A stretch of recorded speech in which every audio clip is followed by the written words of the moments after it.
Kapalaran ng Sagittarius ngayong araw ng April 8. Sagittarius. Sinasabi po dito ng ating tarot card Sagittarius na parang nakukonsensya ka, parang may gusto kong lisanin na sitwasyon o problema ng inyong karelasyon kayong dalawa, parang nakukonsensya ka na iwanan siya, parang hindi mo naman kayang iwan siya. Sabi rin po dito, makakamit nyo kung ano man ang inyong pong mga pinapangarap. Mag-ingat ka dahil parang meron kang mawawalang bagay.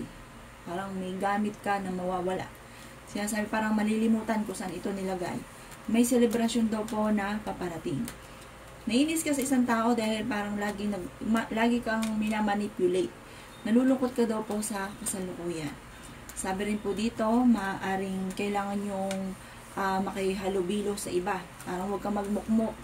Sabi rin po dito, huwag ka daw po matakot at marami rin mga magagandang oportunidad na nakalampas at nasasayang din ang inyong pong talento. Sabi po dito, maaaring maloko ka tungkol sa pera, maaaring nadaan ka sa pagsubok sa inyong karelasyon, nag-aalala ka sa inyong pong mga anak, pero kayo ay kumbaga sa kabutihan ng inyong pong puso, Sagittarius, may good karma na darating sa inyo.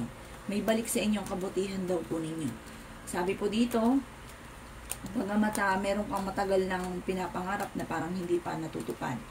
Yan, sabi rin po dito na may malaking magandang pagbabago na maaaring maganap sa buhay ninyo. Matutong sumurrender kung hindi na kaya at humingi ka daw po ng gabay sa itaas. Meron daw pong reunion na paparating sa inyong pamilya. Ang lucky color nyo ay violet at ang lucky number po ninyo ay 1. Ganon din po ang number 8. Ganon din po ang 27, 10, at ganoon din po ang 42, tsaka 38. Good luck po!